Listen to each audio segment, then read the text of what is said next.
Welcome.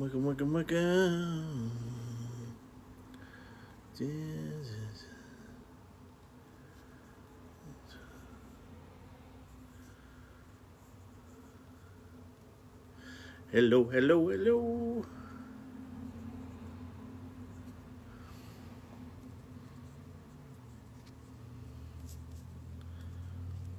Hello, everybody. Professor Fox's Cozy Corner. I'm reading The Lord of the Flies this month. Lord of the Flies.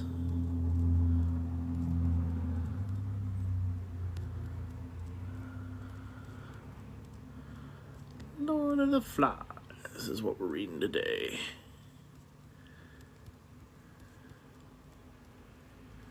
Lord of the Flies.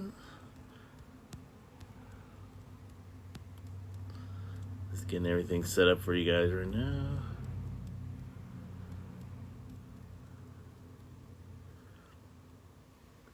Okay, welcome to Professor Fox's Cozy Corner, where we read classic literature. Today we're going to be reading The Lord of the Flies by William Golding. Nobel Peace Prize winner for literature. Very interesting book. It's talked about a lot in high schools across America. Oh, excuse me. Dang.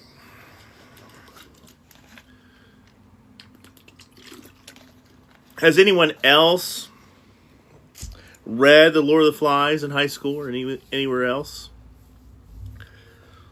It's quite a awesome book.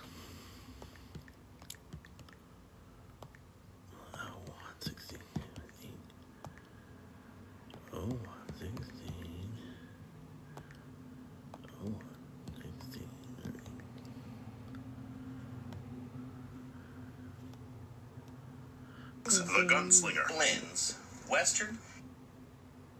The Gunslinger blends Western. The Gunslinger blends Western. All right. All good. All right, I'm going to talk about some books that you should pick up. First, the book that we're reading today, Lord of the Flies. Check that out. It's William Golding's paperback. You can get that for $10 on Books and Mortar. Books and Mortar also has, if you buy $30 or more, you can get books. I buy a lot of my classic books from them. It's good. This was our last Friend Fridays. Angels of Solitude. Check this out. Echoes. Mr. Chris wrote this book. He helped us with the Christmas Carol. It was an excellent book. It's a more spiritual book. It's in the genre of psychological drama and fantasy. You're stuck in solitude and you have to help your younger self get through trauma through AOL Instant Messenger. It's been a really interesting book. We read that last month. Very great. But check that out. Mr. Chris is on here.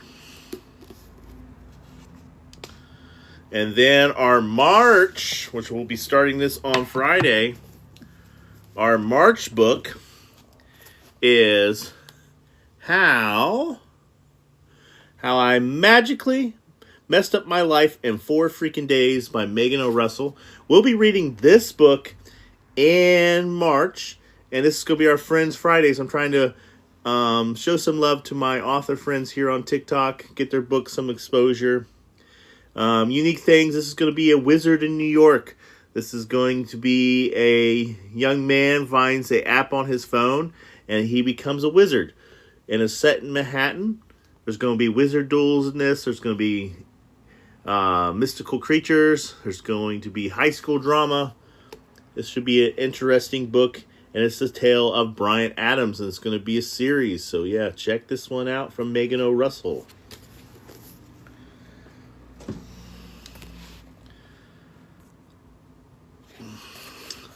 And then my book recommendation for this week is everyone should check out Stephen King's The Gunslinger. That's one of my favorite books to read.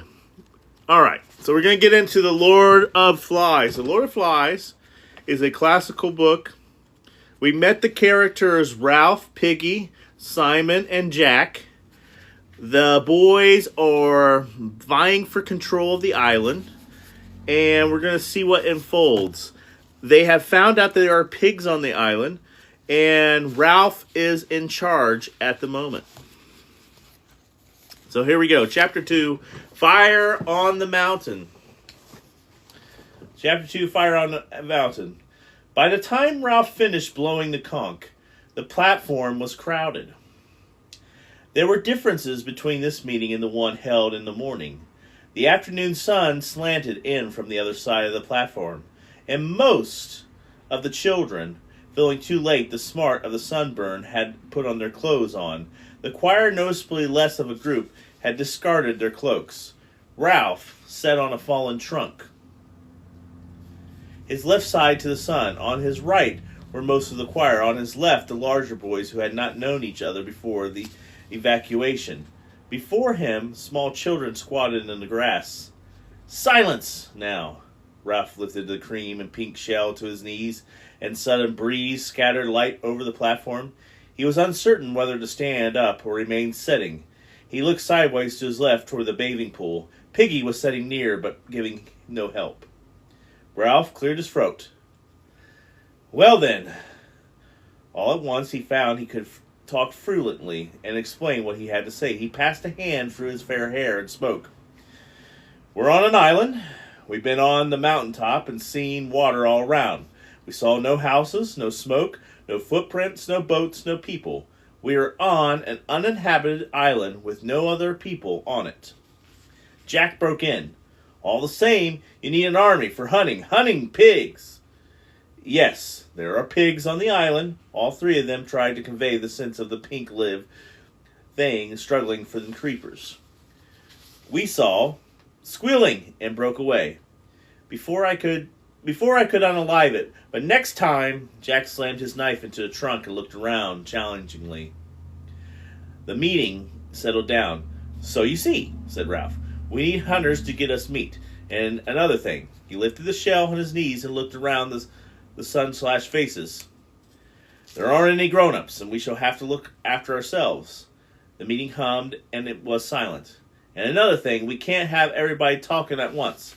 We'll have to have hands up like at school. He held the conch before his face and glanced around the mouth. Then I'll give him the conch. The conch?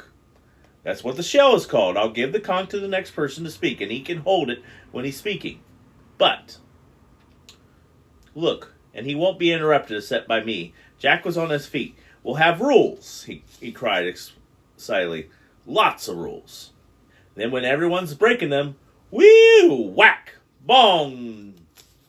Ralph felt the conch lifted from his lap. Then Piggy was standing cradling the great cream shell and shouting, unalive. Jack, left on his feet, looked uncertain at Ralph, who smiled and patted the log.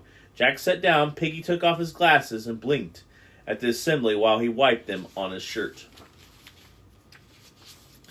Welcome in, everybody. We are reading The Lord of Flies by William Golding. Ralph waved the conch. This is our island. It's a good island. Until the grown-ups can fetch us, we'll have to. Jack held out his hand for the conch. There's pigs, he said. There's food and bathing water and a little stream along there and everything.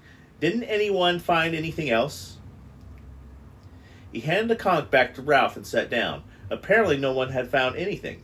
The older boys first noticed that the children were in resist.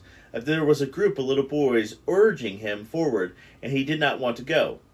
He was a shrimp of a boy, about 6 years old, and one side of his face was blotted out by a mulberry-colored birthmark. He stood now, wrapped out of the particulars by the fierce light of the publicity, and he was bored into the coarse grass with one toe.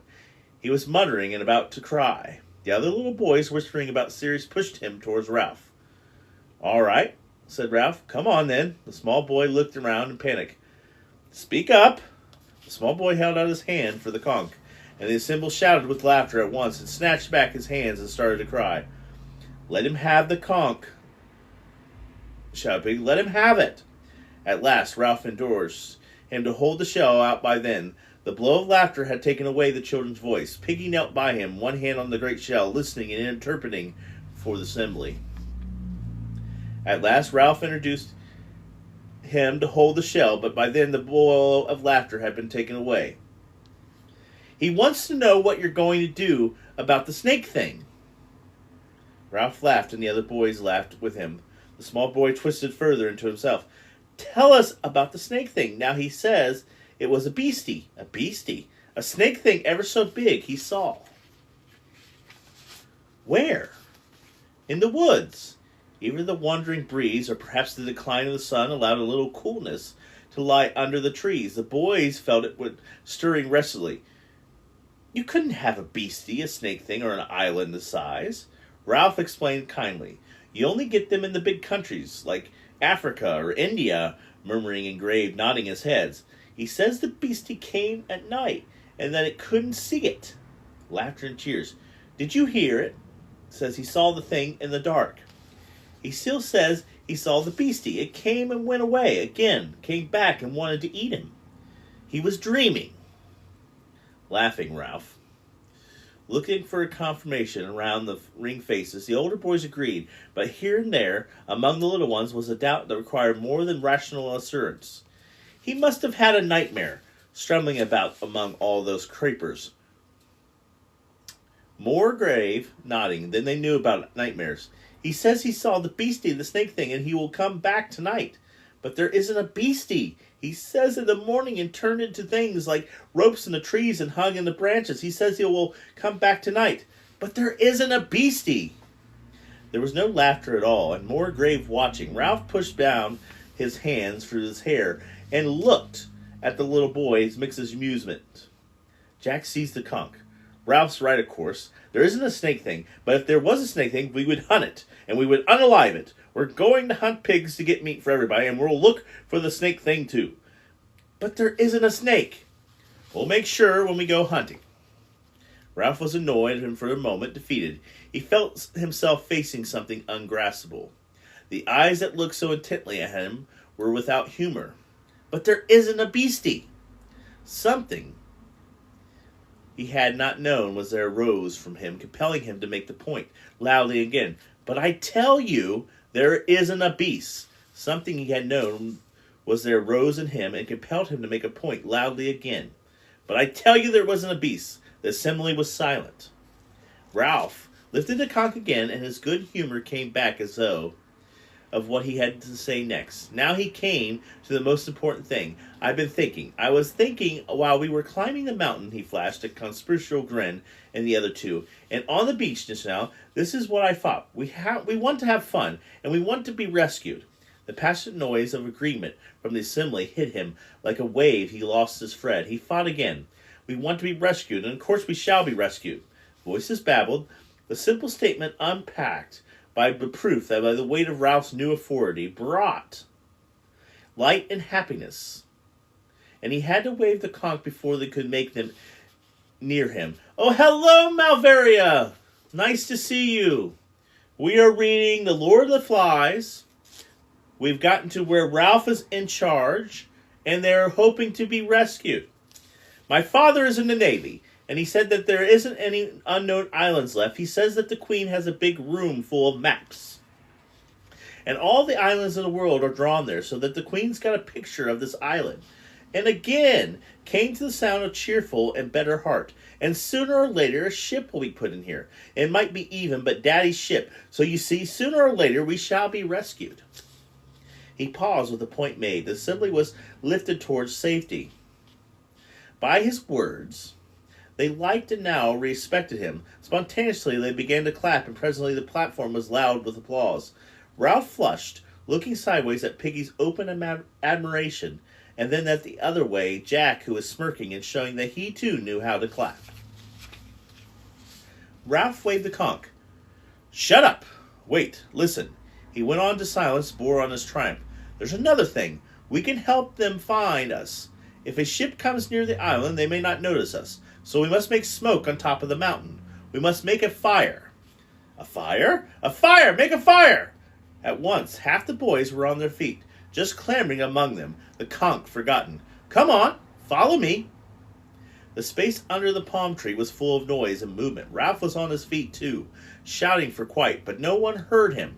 All at once the crowd swayed toward the island and was gone, following Jack. Even the tiny children went and did their best among the leaves and broken branches. Ralph was left, holding the conch, with no one but Piggy. Piggy's breath was quite restored. Like kids, he said scrawlily, acting like a crowd of kids. Ralph looked at him doubtfully and laid the conch on the trunk. I bet he's gone tea time, said Piggy. What do you think they're going to do on that mountain? He crushed his sail respectfully and then stopped and looked up. Ralph, hey, what's going on?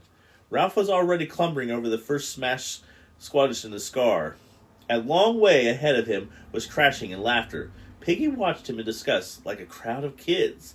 He sighed and laced up his shoes. The noise of the errant assembly faded up in the mountain. Then, with the martyring expression of the parent who has to keep up with the senseless obedience of the children, he picked up the conch, turned towards the forest, and began to pick his way over the trembling scar. Below, the other side of the mountaintop was a platform of forest. Once more, Ralph found himself making the cupping gesture. Down there, we could get as much wood as we want.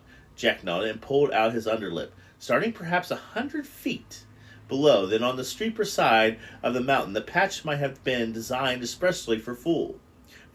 Trees, forced by the damp heat, found too little soil for full growth.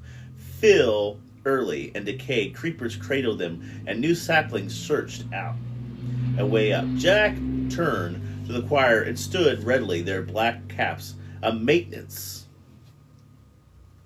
was slid on. We'll build a pile. Come on. They found the likeness path down and began tugging at the dead wood.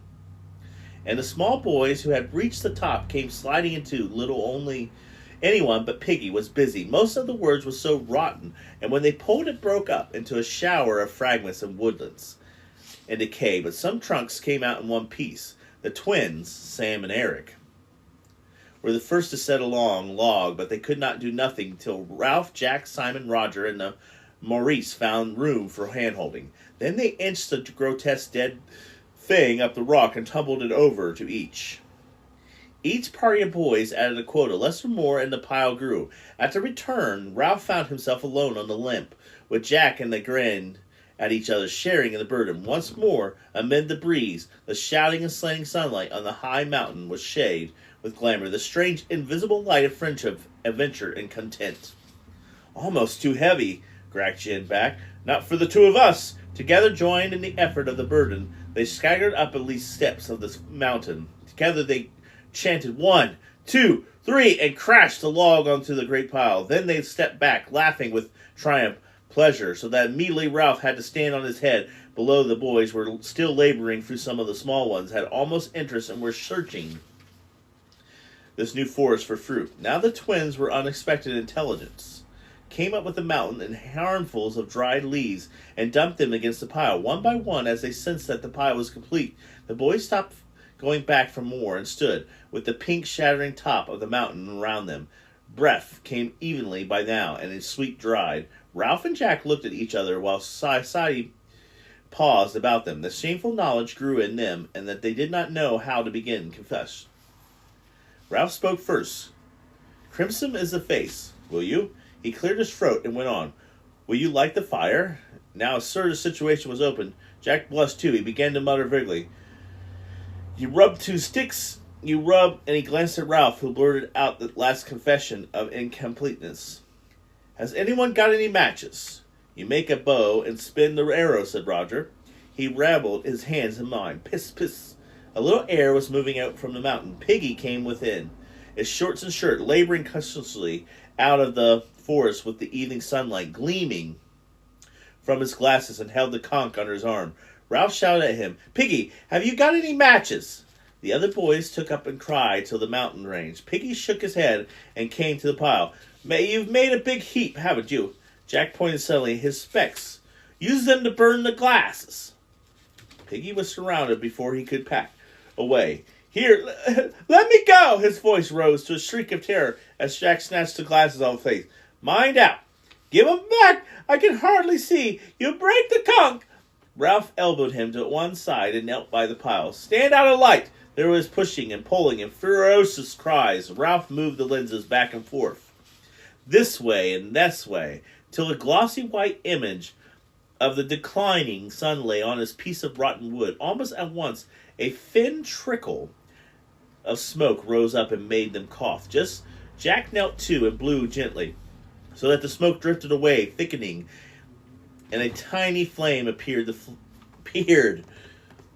and the color reached up to the branch, which exploded with a sharp crack, and the flame flattened higher. The boys broke into cheer. "My specs!" howled Piggy. "Give me my specs!" Ralph stood away with the pile and put his glasses into Piggy's groping hands. His voice subsided in a mutter. "Cheaplers, that's all. Hardly see my hand." The boys were dancing. The pile was so rotten and now so tender dry that the whole limbs yielded passionately to the yellow flames that poured upwards and shook a great fire, that the heat was like a blow, and the breeze was a river of sparks. Trunks trembled to white dust. Ralph shouted, "More wood! All of you, get more wood!" Life became a race with the fire, and the boys scattered throughout the forest. To keep a clean flag of flame flying on the mountain was immediate end, and no one looked further. Even the smallest boys, unless fruit claimed them, brought little pieces of wood and threw them in the air, and moved a little faster and became a light wind, so that the iceward and windward side were clearly differentiated. On one side that the air was cool, but on the other the fire thrust out a savage arm of heat and crinkled hair. On the instant, boys who felt the evening wind on their damp faces paused to enjoy the freshness of it, and then found that they were exhausted. They flung themselves down in the shadows, and they lay among the shattered rocks. The bread of flame diminished quickly, then the pile fell inwards with a soft cinder around and sent a great tree spark upwards and leaned away and drifted downwards. The boys lay panting like dogs. Ralph raised his head off his forearms. "That was good. That was no good." Roger spat officially into the hot dust. "What do you mean? There wasn't any smoke or only flame." Piggy had settled himself in a space between two rocks and sat with the conch on his knees. We haven't made a fire," he said. "What's any use? We couldn't keep a fire like that going, not if we tried." "A fat lot you tried," said Jack contemptuously. "You just sat." "We used his specs," said Simon, smearing a black cheek with his forearm. "He helped that way." "I got the conch," said Piggy indignantly. "You let me speak." "The conch doesn't count on top of the mountain," said Jack, "so you shut up." "I got the conch in my hand." "Put on green branches," said Maurice. "That's the best way to make smoke." "I got the conch." Jack turned fiercely. "You shut up." Piggy wilted. Ralph took the conch from him, and they looked around the circle of boys. We got to have special people for looking after the fire. Any day there may be a ship out there." He waved his arm at the top wire of the horizon. "And if we have a signal going, they'll come and take us off. And there's another thing. We ought to have more rules. Where the conch is, that's a meeting. That's the same up here and down there." They heard Piggy open his mouth to speak, caught Jack's eyes, and shouted again. Jack held out his hands for the conch and stood up, holding his delicate thing carefully in his sooty hands. "I agree with Ralph. We got to have rules and obey them. After all, we're not savages, we're English. And the English are best at everything, so we got to do what's right." He turned to Ralph. "Ralph, I'll spit on the choir, my hunters. That is the group, and will be responsible for keeping the fire going." The generosity brought out a spatter of applause. The boys, so that Jack grinned at them, they waved the conch for silence. "We'll let the fire burn out. Who would see smoke at Nightmare anyway? And we can start the fire again. Whether we look like altos, you can keep the fire going this week. And trebles that next." The assembly asserted gravely. "And we'll be responsible for keeping a lookout, too. If we see a ship out there, they'll follow the directions of his bony arm with their eyes. We'll put green branches on, then there'll be more smoke." They gazed intently at the dense blue of the horizon, as if a little silhouette might appear there at the moment. The sun in the west was a drop of burning gold in the silid. Were aware of the evening at the end of light and warmth. Roger took the conch and looked around at them gloomily. "I have been watching the sea. There hasn't been the trace of a ship. Perhaps we'll never be rescued." A murmur rose, swept away. Ralph took back the conch. "I said before, we'll be rescued sometime. We just got to wait, and that's all." Daring, indignant, Piggy took the conch. That's what I said. I said about our meeting and things that when you said, shut up. His voice lifted into a whine of virtuous recognition. They stirred and began to shout at him.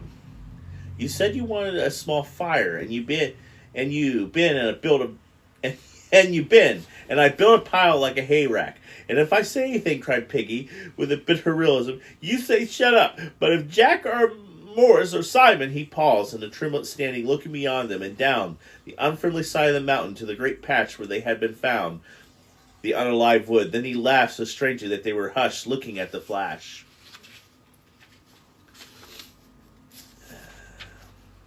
His spectacles, in astonishment, they followed the gaze to find the sour joke. You got your small fire, all right. Smoke was rising here and there among the creepers, the first of the unalive dying leaves, as they watched a flash of fire appear at the root of one wisp. And then the smoke thickened. Small flames stirred in the trunk of trees and crawled away through the leaves and brushwood, dividing and increasing. One patch touched a tree trunk and scrambled up like a bright squirrel. The smoke increased, shifted, rolling upwards. The squirrel leapt on the wings of the wind and clung to another standing tree and eating downward. Beneath the dark canopy of these leaves and smoke, the fire laid holding on the forest and began to gnaw. Acres of black and yellow smoke rolled steadily towards the sea.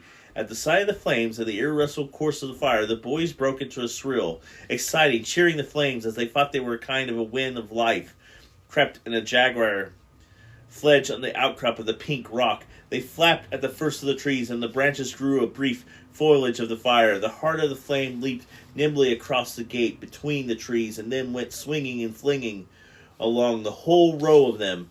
Beneath the carpeting, boys, a quarter of a mile square of the forest was savage with smoke and the flame. The separate noises of the fire merged into a drum roll that seemed to shake the mountain. You got your small fire, all right, startled Ralph, realizing that the boys were falling still and silent, following the beginnings of awe at the power set free below them. The knowledge that the awe made him savage. Oh, shut up. I got to conk, said Piggy in a hurt voice. I got to speak. They looked at him with eyes that lacked interest in what they saw, and cocked ears at the drum roll of the fire. Piggy glanced nervously and cradled the conch. We got to let that burn out now, and that was our firewood. He licked his lips. There aren't nothing we can do. We ought to be more careful. I'm scared.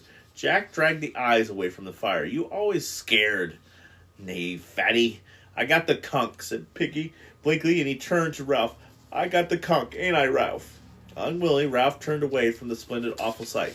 What's that? The conch. I got it right to speak. The twins giggled together. We wanted smoke. Now look.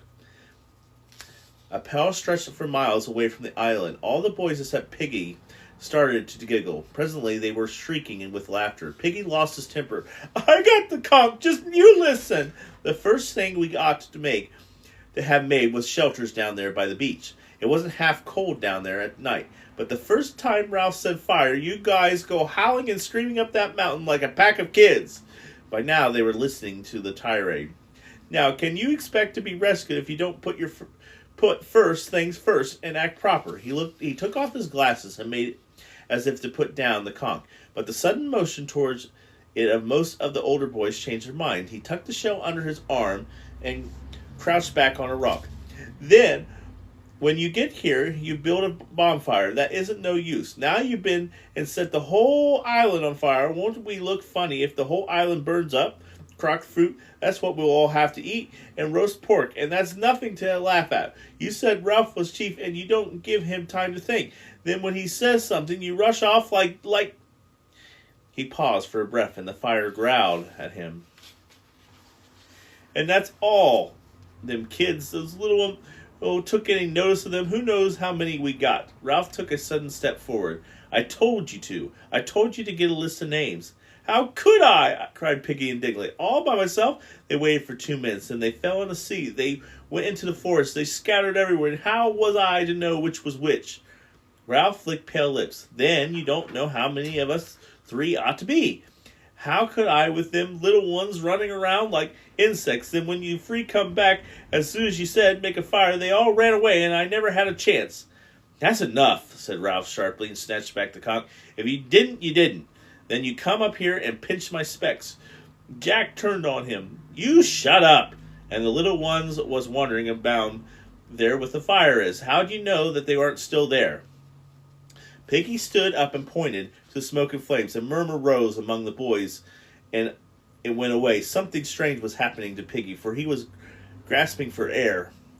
That Piggy, what mark on his face? I didn't see. Where is he now? The crowds was a silent, that talked about the snakes. He was down there. A tree exploded in the fire like a bomb. The tall swaths of the creepers rose for a moment into the view, agonized, and went down again. The little boy screamed at them, "Snakes! Snakes! Look at the snakes!" In the west, an unheeded, the sun lay only an inch or two above the sea. Their faces were lit readily with beneath. Piggy fell against a rock and clutched it with both hands. That had a mark on his face. Where is he now? I'll tell you, I don't see him. The boys looked up at each other fearfully, unbelieving. Where is he?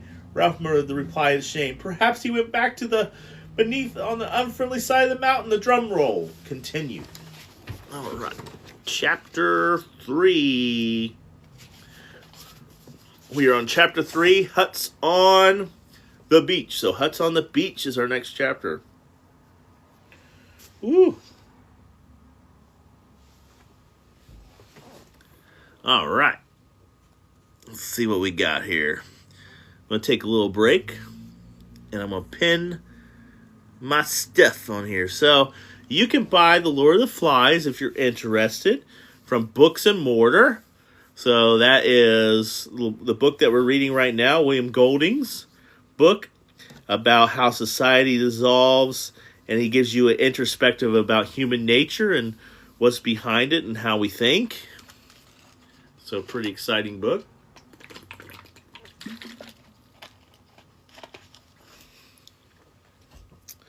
Then we have Mr. Chris's book for Friendly Fridays, Angel of Solitude Echoes.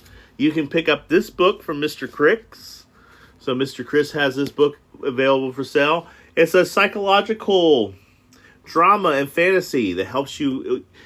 It uses a trope of talking to your younger self, and he has a lot of AOL references and a lot of nostalgia in this book, and it was a very good book. I really enjoyed this book. I recommend it. Next up is going to be our March read for Friends Fridays, and that is How I Magically Messed Up My Life in 4 Freaking Days by Megan O. Russell. This is a very interesting book. I'm excited for this book. It's about Brian Adams as a boy who finds a magical cell phone, and he opens an app, and then he has a bunch of magical abilities after that. He's able to make a 6-story high flower. He does battles on the subway tunnels.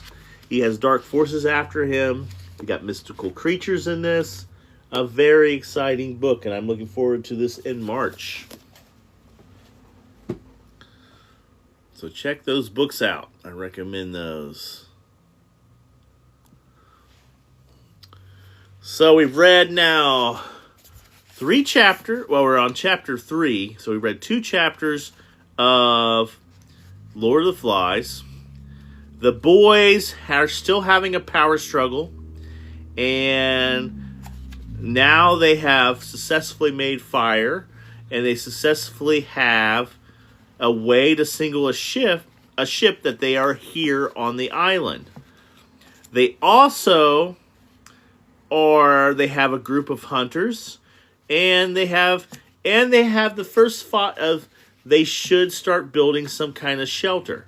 So that's exciting thing too as well. So we're going to start reading chapter 3 here. Yeah. I'll finish chapter 3 and then I'll be done for the night. But so we're going to start with chapter 3. This is called Huts on the Beach. Chapter 3, Huts on the Beach. Let's get started. Jack was bent double. He was down like a splinter. His nose only a few inches from the humid earth. The tree trunks and the creepers that fastened them lost themselves in the green dust. They're 30 feet above them, and all about was underground. There was only the faintest indication of a trail here. I tracked a twig and might be the impression of one side of the hoof. He lowered.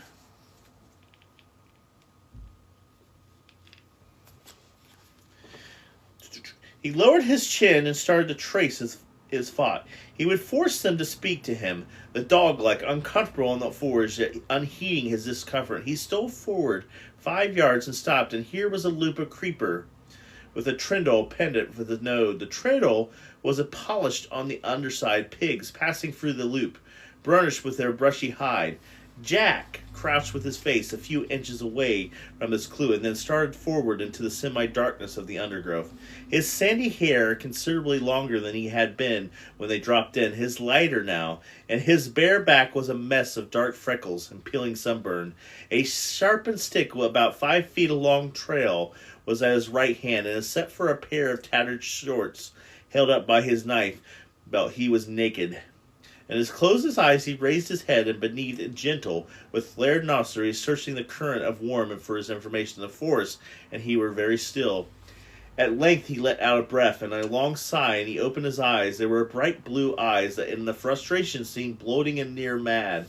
He paused his tongue across dry lips and scanned the uncommunicative forest. Then again he stole forward and cast away over the road. The silence of the forest was more oppressive than that heat, and at this hour of day there was not even the whine of insects. Only when Jack himself aroused a gaudy bird with a primitive nest of sticks was the silence shattered, and the echoes set ringing by the harsh cry that seemed to come out of the abyss of ages. Jack himself shrank at this cry with a hiss of indrawn breaths, and for a minute became less a hunter than a furtive thing, ape-like among the tangible of trees. And the trail of the frustration claimed him again, and he searched the ground avidly by the trunk of a vast tree, and the grew pale flowers on his gray bark. Jack closed his eyes, and once more drew in the warm air, and this time his breath came short. There was even a passing pallor in his face, and then the surge of blood again. He passed like a shadow into the darkness of the tree, and crouched looking down at the trodden ground at his feet. The droppings were warm. They lay piling among turning earth. They were olive green smooth, and they steamed a little. Jack lifted his head and stared at the indestructible masses of creeper that lay across the trail. Then he raised his spear and sneaked forward. Beyond the creeper, the trail joined a pig run that was wide enough for the trodden enough to be a path. The ground was hardened by an accustomed tread, and as Jack rose to his full length of height, he heard something moving on it. And he swung back his right arm and hurled the spear with all his strength. From the pig run came the quick, hard patter hoofs. A treacherous sound, seductive, maddening, the promise of meat. He rushed out of the underground and snatched his spear. The pattering of the pigs trotted unalive away in the distance. Jack stood there, steaming with sweat, streaked with brown earth, stained with all the visitations of the day's hunting, swearing, and turned off the trail and paused his way through until the forest opened a little inside of a bald trunks.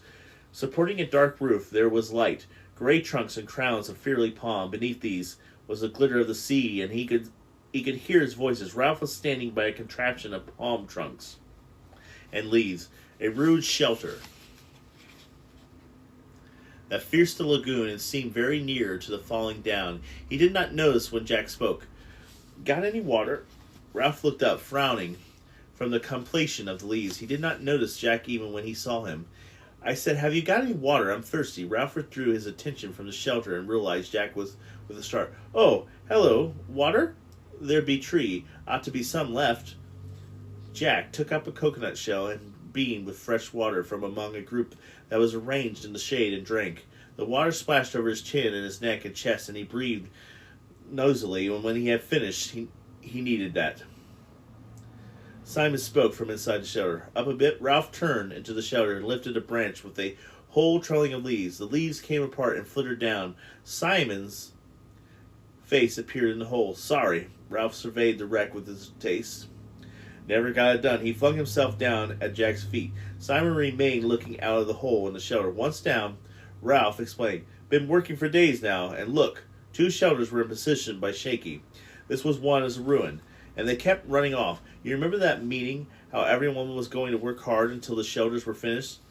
Except me and the hunters. Except the hunters, well, the little ones are, he gestured shot for us at once, they're hopeless. The older ones aren't much better, do you see? All day I've been working with Simon, no one else. They're off bathing or eating or playing. Simon poked his head out carefully.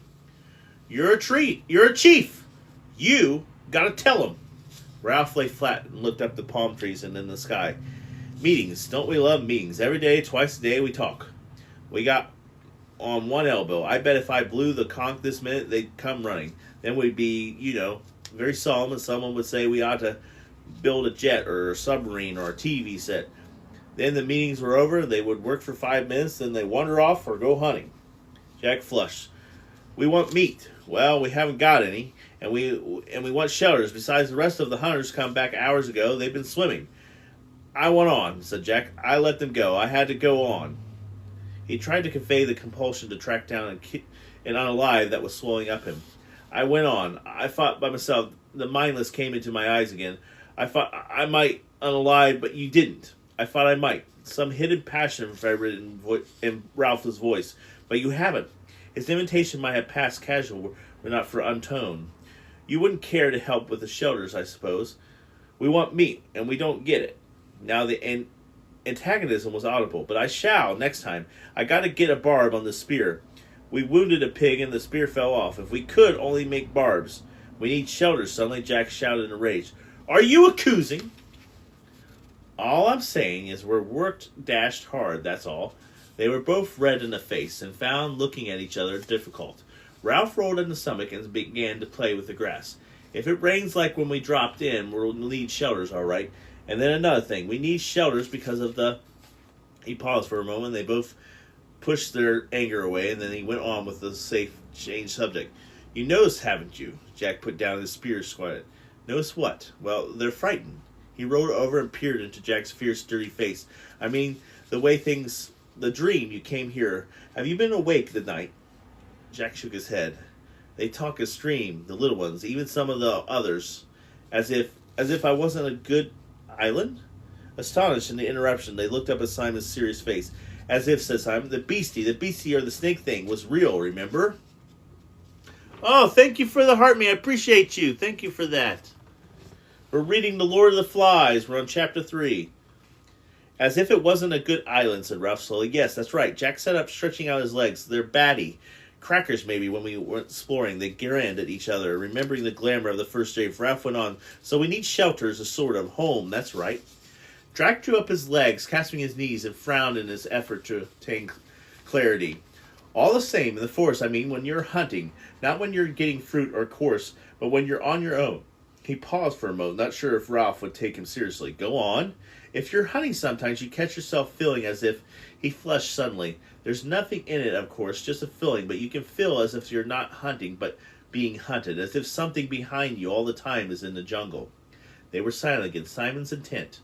Ralph, incredulous and faintly indignant. He sat up, rubbing one's shoulder with a dirty hand. Well, I don't know. Jack whipped onto his feet and spoke very quickly. That's how you can feel in the forest. Of course there's nothing in it. Only... He took a few rapid steps towards the beach and then came back. Only I knew how you feel, see? That's all. The best thing we could do is just get ourselves rescued. Jack had to think for a moment before he could remember what rescue was. Rescue! Yes, of course, all the same. I'd like to catch a pig first. He snatched up his spear and dashed it into the ground. The opaque mad came into his eyes again. Ralph looked at him critically throughout his tangle of his fair hair. So long as you hunters remember the fire. You and the fire. The two boys trotted down the beach, and turning at the water's edge, looked back at the pink mountain. The trickle of smoke stretched a chalk line up the solid blue of the sky, waving high up, and faded. Ralph frowned. I wonder how far off you could see that. Miles. We don't make enough smoke. The bottom part of the trickle, as though the conscience of their gaze thickened into the creamy blur, was crept up the feeble column. They'll put on the green branches, muttered Ralph. I wonder. He screwed up his eyes and swung around to the search the horizon. Got it. Jack shouted so loudly that Ralph jumped. What? Where is the ship? But Jack was pointing to the high delicacies that led down from the mountain to the flatter part of the island. Of course, they'll all lie up there. They must. Then the sun's too hot. Ralph gazed, bewildered at his red face. They get up high, high up in the shade, resting during the heat like cows at home. I thought you saw a ship. We could steal up one and paint our faces so that they wouldn't see, perhaps surround them, and then indentation took away Ralph's control. I wasn't talking about smoke. Don't you rescue? All you can talk about is pig, pig, pig, pig. But we want meat, and I work all day with nothing. But Simon and you come back, and you don't even notice the huts. I was working too, but you like it, shouted Ralph. You want a hunt. They faced each other on the bright beach, astonishing at the rub feeling. Ralph looked away first, pretending interest in the group of little ones on the sand. From beyond the platform came the shouting of the hunters and the swimming pool. On the end of the platform, Piggy was laying flat, looking down into the brilliant water. People don't help much. He wanted to explain how people were never quite what you thought they were. Simon, he helps. He pointed to the shelter. All the rest rushed off. He's done as much as I have. Only, Simon's always about, Ralph shouted about to the shelters with Jack by his side. Do a bit for you, Mother Jack, before I have to bathe. Don't bother. But when they reached the shelter, Simon was not to be seen. Ralph put his head in the hole, withdrew it, and turned to Jack. He's buzzed off. Got fed up, said Jack, and gone for bathe. Ralph frowned. He's weird. He's funny. Jack nodded as much as the sake of agreeing anything, and by the tact of the consent, they left the shelter and went toward the bathing pool. And then, said Jack, when I've had a bath and something to eat, I'll just trek over to the other side of the mountain and see if I can see any traces coming. But the sun's nearly set, and I might have time. They walked along 2 continents of experience and feeling unable to communicate. If I could only get a pig, I'll come and go on with the shelter. They looked at each other, baffled in love and hate.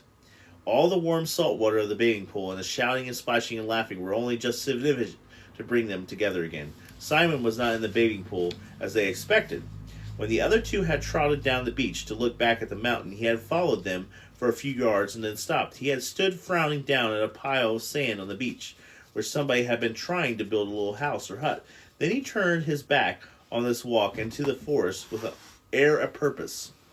He was a small, skinny boy, his chin pointed and his eyes so bright that he had deceived Ralph into thinking him delightfully silly and wicked. The coarse mop of his black hair was long and swung down, almost concealing a low broad forehead.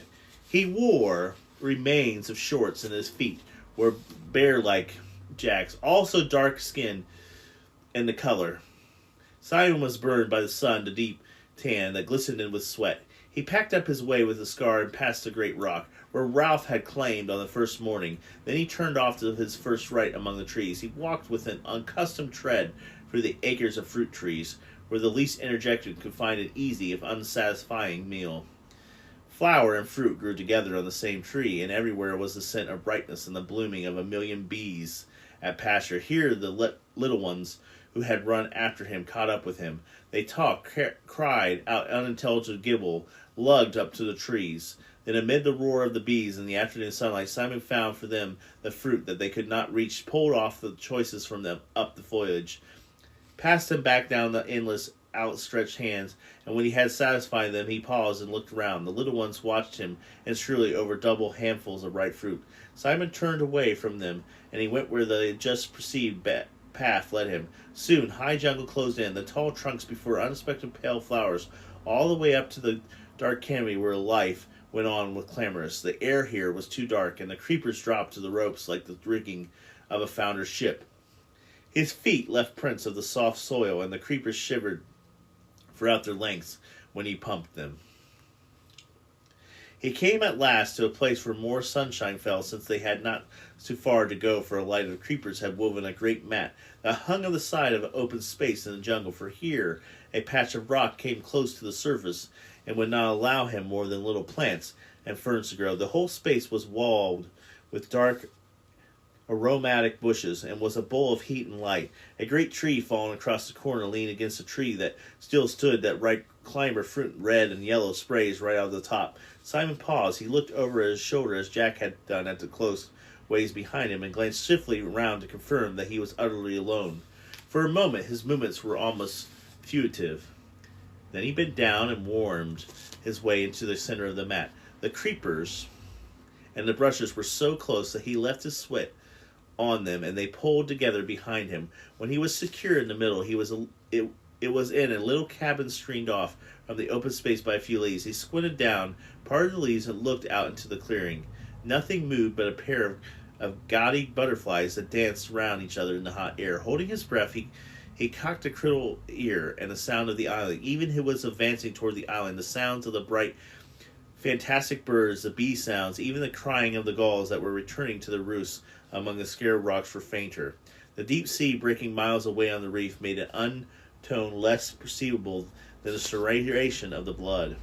Simon dropped the screens of leaves back into his place. The slope of the bars of honey-colored sunlight decreased. They slid up the bushes, passed over the green crater like buds, moved up towards the canopy, and the darkness thickens under the trees with the fading of the light, and the rider's colors unalive in the heat of the urgency cooled away. The cradle buds stirred, the green spindles drew back at the little white caps of the flower rose delicate to meet the open air. Now the sunlight had lifted clear of the open space withdrawn from the sky. Darkness poured out, submerging the waves between the trees till they were dim and strange as the bottom of the sea. The cradle buds opened their wide and flowering, glimmering under the light that pricked down for the first stars. Their scent spilled out into the air and took possession of the island. Painted Faces and Long Hair is our next chapter. That's chapter 4 of The Lord of the Flies. Question for you guys is, where do you think this Lord of the Flies takes place? Where do you think Lord of the Flies takes place? I'm thinking, maybe it's South America. Maybe it's in the island of Bahamas. We do know that they were English, so it's probably an English plane that was shot down, but we don't know exactly where they were going. It's not said. But I've always thought, where would this island be located? Where are they at? You got a hint with the pink rocks, which is interesting. But yeah, where could they be located? Take a little... So, see, again, you can get your own copy of Lord of the Flies from Books and Mortar. Again, it's $10. If you buy $30 or more from Books and Mortar, you will get free shipping. I've done it multiple times. But the Lord of the Flies is one you should have on your bookshelf. It's a good study of human nature and just breaking things down to the roots of how society is made or how society can dissolve.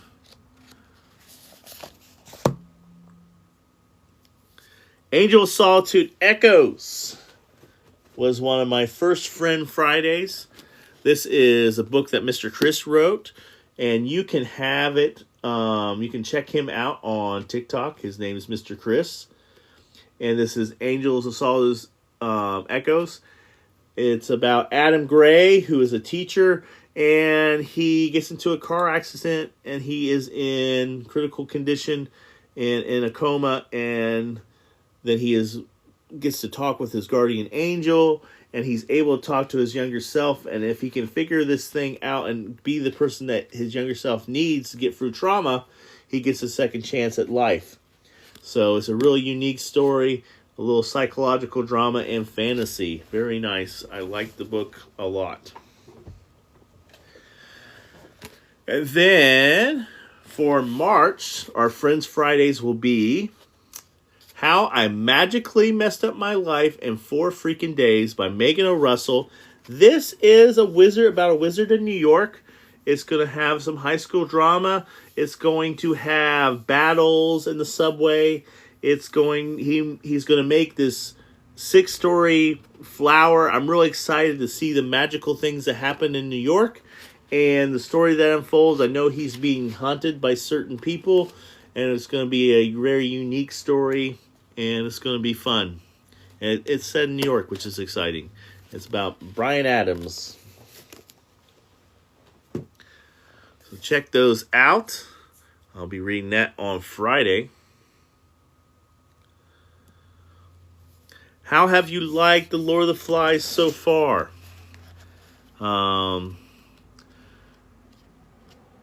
So far what has happened where we're at, we've crashed on the island. Ralph is in charge. They found a conch. That is the symbol of the person in charge. They have made a fire on the island. And now they're starting to build shelter. They have hunters. They're trying to get a pig for meat. They got plenty of fruit to eat. It does sound like a very beautiful island. I wouldn't mind staying there. It's pretty nice. But yeah, I like it so far. Has anyone else read The Lord of the Flies before? By William Golding. So, I'm going to end my live today. But thank you for coming out, everybody. You have, Tammy? Did you like the book, Tammy? This is one of my favorites. Again, I have my class read this book. And we kind of pick a child, and then we discuss if they would be a good leader or not. That's really, yeah. It's a fascinating book. Have you seen the? I think it was a 1990s movie, Lord of the Flies. That's when that came out. It was a 1990s movie. I show that movie in my classroom as well when we do the book. But yeah, take care. We will continue The Lord of the Flies on... Yeah, it's a good one. We're going to continue The Lord of the Flies on Saturday this week. So my next live will be Saturday of Lord of the Flies. We'll do Lord of the Flies Saturday, Sunday, and Monday. And then Friday, we will start Bryan Adams. We're going to start Bryan Adams on Friday. But take care. Good night, Tammy. I'm going to get some sleep, too. I got class in the morning. But take care. I appreciate you coming out and hanging out with us. Professor Fox.